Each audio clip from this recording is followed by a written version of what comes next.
తూర్పుగోదావరి జిల్లా కొవ్వూరు నియోజకవర్గానికి సంబంధించి వైసీపీ ప్రాతినిధ్యం వహిస్తున్నటువంటి నియోజకవర్గం ఇది. ఇక్కడ ముఖ్యంగా గవర్నమెంట్లో కీలక పాత్ర పోషించినటువంటి హోమ్ మినిస్టర్ తానేటి వనిత ప్రాతినిధ్యం వహించినటువంటి నియోజకవర్గం ఇది. ఇక్కడ ఈ నియోజకవర్గంలో తానేటి వనితని గోపాలపురం పంపించారు. గోపాలపురంలో ప్రాతినిధ్యం వహిస్తున్నటువంటి తలార వెంకటరావుని కొవ్వూరు పంపించారు. ఈ నేపథ్యంలో ఇక్కడ జనసేన స్ట్రాంగ్ క్యాడర్ ఉన్నటువంటి జనసేన నియోజకవర్గం ఇది.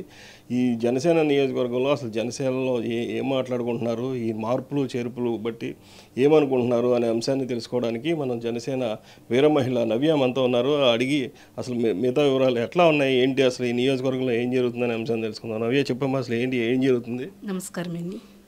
ప్రస్తుతం ఉన్న మన వైసీపీ పాలనలో కొవ్వూరు నియోజకవర్గంలో తానేటి వనిత గారు హోమ్ మినిస్టర్ కింద చేయడం జరుగుతుంది.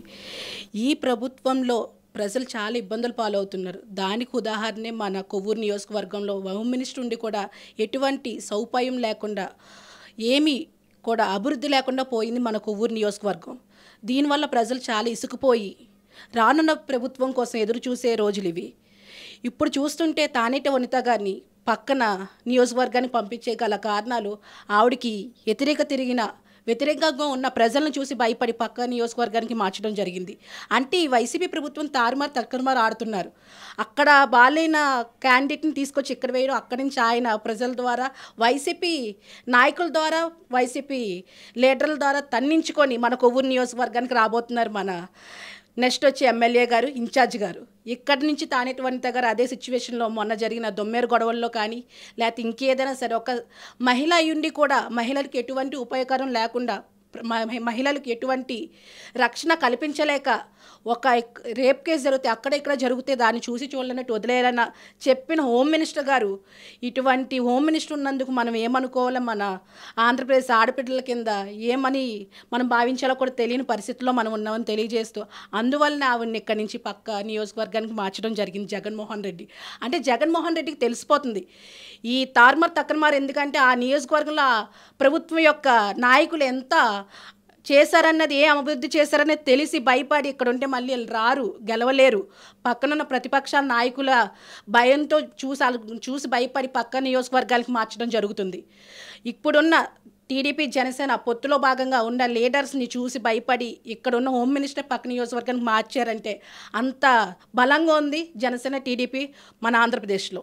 ఏం చెప్తావమ్మా? ఇప్పుడు పూర్తిగా ఏదైతే జనసేన పార్టీ స్ట్రాంగ్గా ఉందని భావిస్తున్నావు, ఒకవేళ జనసేన కాకుండా ఇక్కడ పొత్తులో భాగంగా టీడీపీకి ఇస్తే జనసేన కేడర్ అందరూ చేసే ఉద్దేశం ఉందా?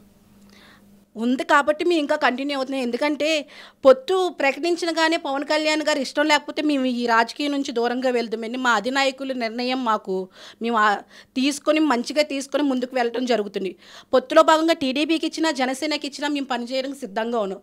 ఎందుకంటే మేము పార్టీల కోసం పనిచేయట్లేదు, అధికారం కోసం పనిచేయట్లేదు. మన పిల్లల భావితరాల భవిష్యత్తు కోసం పనిచేస్తున్నాం, మన ఆంధ్రప్రదేశ్ అభివృద్ధి కోసం పనిచేస్తున్నాం. ఈ విధంగా పొత్తులో భాగంగా మా ఉమ్మడి ప్రభుత్వం ఏదొచ్చినా సరే మేము దానికి ఇష్టపడే పనిచేస్తాం. మాకు టీడీపీకి సీట్ ఇచ్చినా మేము పనిచేయడానికి ముందుకు వస్తాం, జనసేనకి ఇచ్చినా కూడా మేము పనిచేయడానికి ముందుకు వస్తాం.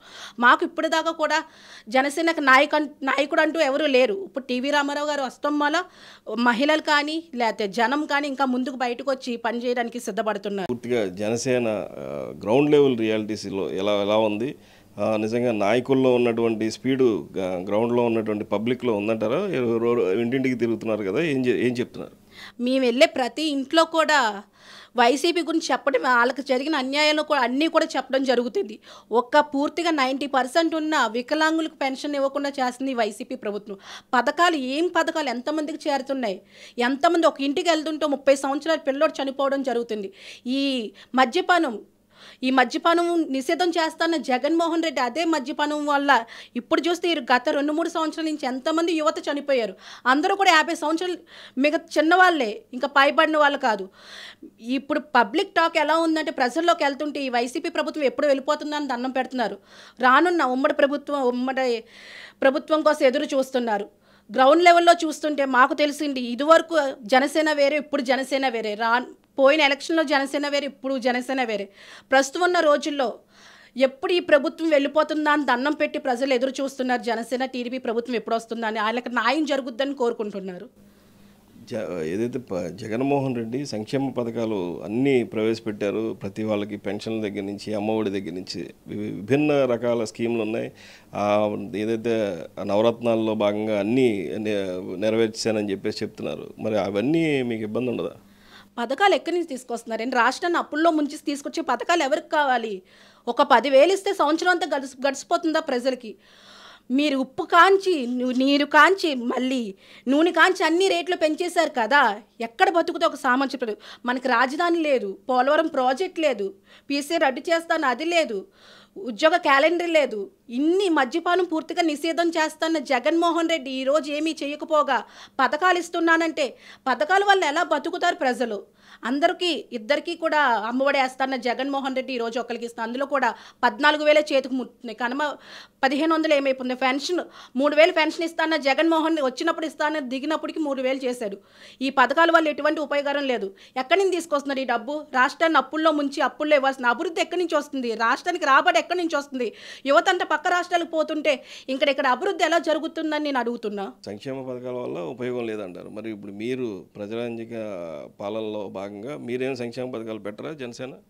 మేము పెట్టినది ఉపయోగపడేలా ఉంటే ఇలా రాష్ట్రాన్ని ముంచేసేలా ఉండవు.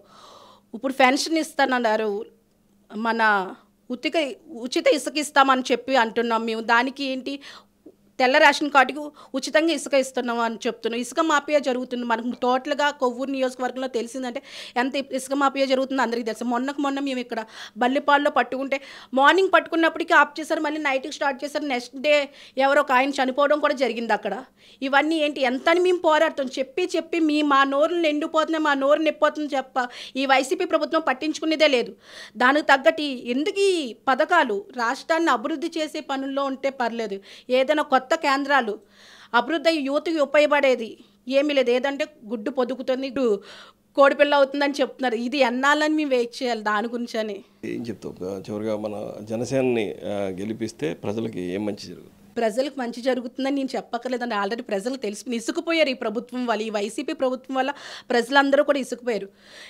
మన ఎస్సీ ఎస్టీ నేను దళిత బిడ్డని మేనమావనని చెప్పుకునే జగన్మోహన్ రెడ్డి దళితులకు కూడా ఎంత అన్యాయం చేశారన్నది అందరికీ తెలిసిందే.